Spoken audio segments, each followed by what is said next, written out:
Hello, this is Mark Epstein here at the ESRI Education and International Users Conference here in San Diego. And we'll be here for 4 days. This is Saturday, Sunday, Monday, and Tuesday. And with me today is, in part of this conference, along co-chaperoning with me with also a student team, is David Haynes from Channel Islands High School, who's a member of our network, also a member of the board, and who has been one of the teachers that has been one of the more successful ones of utilizing ArcGIS Online as part of the curriculum. So, David, what are you looking to get out of the conference during this weekend? Well, thanks, Mark, for introducing me. And again, my name is David Haynes. I'm director of a Marine Science Academy at Channel Islands High School. And I'm looking to, although I've been using GIS in my own classroom and teaching the students how to use this technology, we want to expand it to the other areas in our curriculum, especially history and English. So I'm going to be looking at some of the workshops that will help me to understand better how this can be used in those subjects, English and history, and take it back to my teachers and train them and show them how to use it. We're all hungering for new ways to use technology in the classroom that will actually benefit the students in the workplace. And GIS is the primary workplace technology that we haven't touched in a large way yet, and this is definitely something we want to instill throughout our academy classes. Okay, thank you, Dave. And for this year's conference, and this is the first one that I've been to that I'm actually not presenting a workshop, is what I'm looking for. There's actually two things I'm looking for. The first is, since the last couple years, is we've started moving some of our instruction, particularly with web mapping and ArcGIS Online, from just the high school into the middle schools, and now we're doing some things with upper elementary. So I'm looking to see as far as some methodologies at the lower grade levels of what people have done. And then we've got teachers here from throughout the country. So I'm going to be looking to see from teachers, particularly from those states that have really taken a lead, those states that have taken into the lead of using geospatial technology and web mapping as part of the K-12 curriculum, of what they're doing on their successes. So I think this is going to be a very good conference, and we will be bringing you interviews and people that we talk with you, and I'm looking forward to it. Me too. Okay, here we are with Melissa from Arizona State University. And we were discussing what she's doing with GIS on her campus. I work for the Teachers College of ASU, and I am currently creating story maps of the grants that the school has received. And also I am working towards working with the faculty to get GIS in their methodologies classes so that student teachers become familiar with GIS and can then use it in their K-12 classrooms once they're done with their internships. Okay, great. So this is students that are in a teaching certification program. Yes, the teacher preparation program that the Teachers College has. And then, so they'll be learning the GIS, primarily ArcGIS? Primarily. I will be using ArcGIS Online with them because they have access to an organizational account through ASU.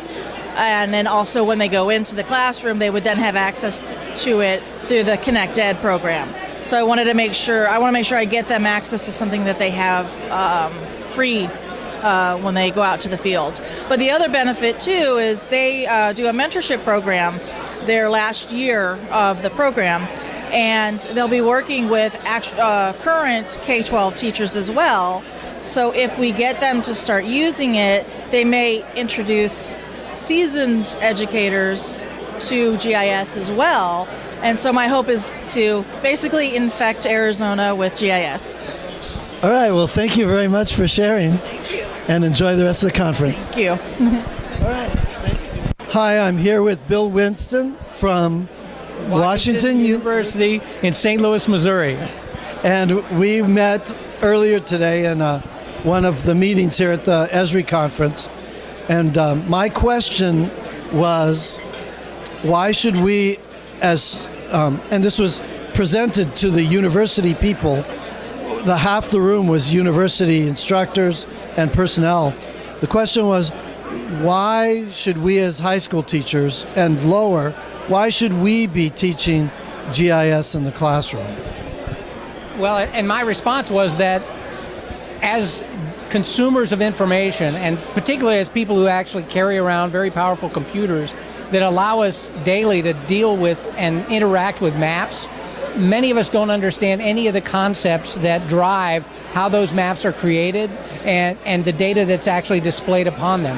And I think GIS is actually the best way for people to get under the hood of those sorts of applications and understand why it's so important, and also understand the limitations of the technology. It's a very powerful technology. When I went to high school, I didn't know anything about word processing or spreadsheets, and now you can't succeed in business or in education without an intimate knowledge of those two tools. And GIS is going to become another ubiquitous tool that we all need to understand in order to succeed.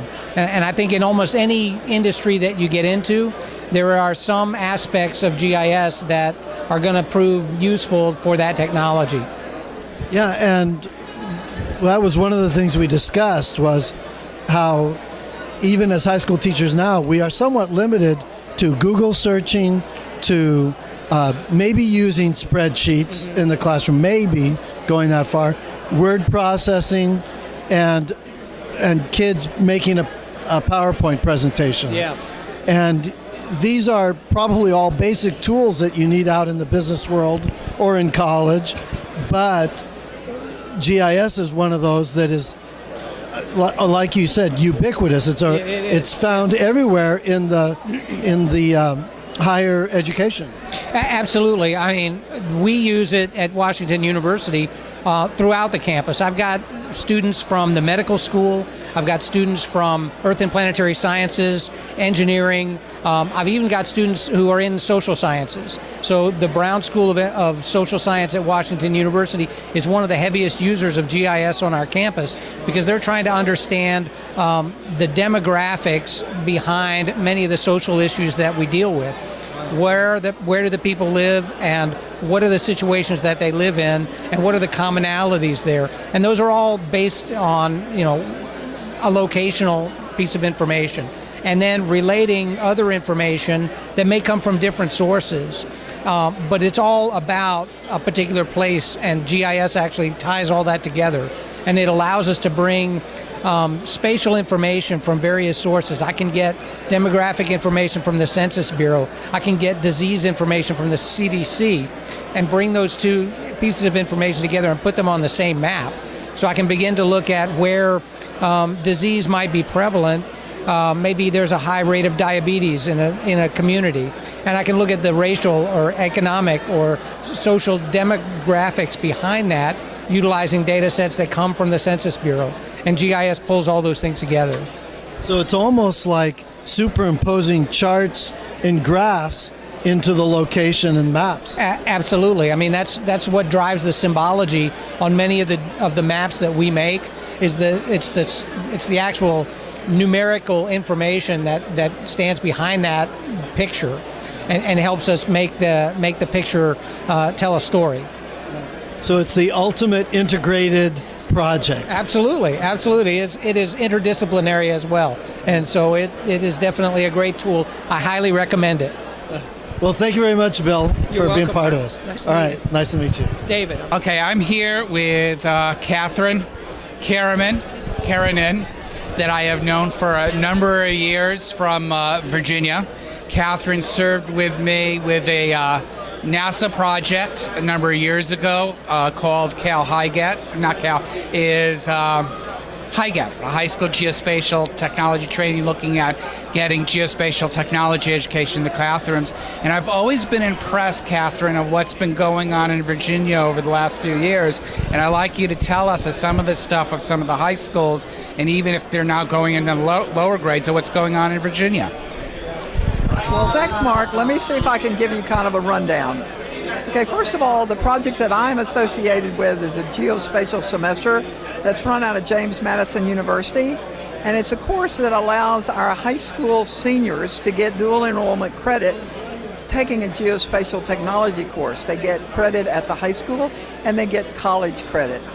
We now have like 500 students with 17 schools and 32 sections. So that's one of the things that I'm very proud of. We've done that. This is our 11th year, and we've nearly graduated 5,000 kids by now. So that's one thing. The other thing, down around Virginia Beach, there's a very active session of the Geographic Alliance that does a lot of training out of Old Dominion, and a lot of their teachers are taught by Georgianne Hyber, and she actually trains them, and they use geospatial technology in their high school classes. In Loudoun County, Virginia, this is probably our most active county. They actually have a person that is designated as the geospatial coordinator that runs around and actually gives support to the high schools. They have, I know all of you are familiar with the ConnectEd account. They actually have 92 organizations, and their goal is to get GIS from from third grade on through high school. They have many of our geospatial semester courses, but they are the most active county. We also have down in the Southwest Virginia, part of the state, we have a very active group that runs out of Virginia Tech, and they are training and getting their teachers involved in geospatial technology also. I'm thinking maybe there's one more. There's several schools down around the Richmond area, Chesterfield area, that all do the geospatial technologies. You know, that's great. And when he talked about Virginia Tech on that area, I can remember, and I know he's retired, Fred Hoffman. Oh, yes. Was that part of that project? Oh, yes. And yes. So that's become sustainable even with Fred retiring? Yes, it is. Okay, yes. so I'm very pleased to see, as far as in your Commonwealth, the Commonwealth of Virginia, that a lot of this stuff, and even though we get teachers retiring, that the projects and the programs and the curriculum has become sustainable and ongoing and becoming more of a permanent type thing in K-12 education in Virginia. Okay. Thank you very much. Thank you. Thanks, Okay. Mark. Okay, I'm here with Roger Palmer, who's based out of the Dallas, Texas area. He's department chair at his school, but he also works and has been providing technical assistance and working with teachers and students in Texas and throughout the state. And I've asked Roger to just sort of describe some of the projects and some of the successes that students in Texas are doing with geospatial technology, GIS, and GPS. Cool, thanks, Mark. The schools in Texas have a lot of opportunities because there's some great organizations that exist in the area. One is like the Audubon Center. There's a center on the river itself that has a lot of weeds that are growing in, and they've made some wetlands so that birds that are coming through can winter over or stop. And so our students went to work with them to put in native types of grasses so that would encourage those populations with large seeds, types of rye and wheat and large blue stem. And we wanted to follow to see if those were they were taken up. They also had to compete against a known invasive species, a weed that's called Johnson grass. So we would try to dig that out, and then we would GPS those locations, come back to see if that, a year later they were being removed. I've had other schools that worked on water quality around their schools, and they would just measure things like oxygen, temperature, and the bugs that live in the water. Still others would take their environmental science classes out to learning centers. There's several around Dallas because of the rivers that they put dams on that have been built around those areas, and they would do monitoring, like bird monitoring, bird counts, and really great ways to get kids active. Probably the most creative side that we've seen is to take GPS out and make adventure trails in one of the schools, a middle school, so 7th and 8th grade students, so that it was called A Bug's Life. And when you came to the park, there was little codes that you could read with your phone, and that would lead you through an adventure in the park, and the middle school created that. So you have a lot of the kids, so they follow through as far as not only collecting the data inputting, processing, and getting it into files to. Yes, and so our students act to build the maps for organizations. In the bird counts, they would maybe get those together in one data set and then make the map and give that back to those organizations. And the others where that trail was, that was just for the community to enjoy, and they would follow to see what data came because it automatically was put together in one map. Well, it's interesting to see a lot of great things going on in Texas, particularly when there's this sort of rivalry between California and Texas. And I know what I've done, it seems that there's a lot more going in Texas than we've got in California. Thank you, Roger. Absolutely. Thanks, Mark. Bye. Appreciate it. Okay, so here we are. We've done a couple sessions. And first of all, David, what did you get out most so far on the two sessions that you had attended? Well, the first session that I attended was talking about different schools, colleges mostly, what they're doing with GIS in their place. And one of the things I asked the room, as well as the presenters, was why should I, as a high school teacher, why should I be implementing GIS in the classroom? And the room just about lit up with all the people who wanted to answer that question. They were really thrilled that there were teachers at the high school level that were actually starting to implement this, because many of their students, when they come in and have to take a GIS class, they say, how many of you have heard of ArcGIS or ArcGIS Online or GIS? And they get out of 30 people, maybe 2 hands. And most of them, even those 2, maybe one of the 2 would have learned it from a high school class. And yet when they ask them, how many of you know what Google Maps are? Everybody in the room raises their hands. So the idea was, how do we get our students to move from being users of this technology to the builders and implementers of the technology to solve problems? Yeah, well, I think what I came out with as far as the sessions with the second one, but from National Geographic Society, as they're actually research-based of looking with the pre-K through 6, the elementary age level of the kids, as far as what are their spatial abilities, what is their cognitive of what they comprehend, dealing with spatial analysis. And they have completed a study in this summer programming. And one of the things that I saw, which was consistent with my experience, is that a lot of the stuff that we've been looking with web mapping is very appropriate to start at 4th, 5th, 6th grade. And that's where the kids really begin. The evidence is showing to deal with layers and how valuable it is as part of the education system and the process for learning. So I'm looking to, rather than just a handout, looking forward to look at that National Geographic Society study.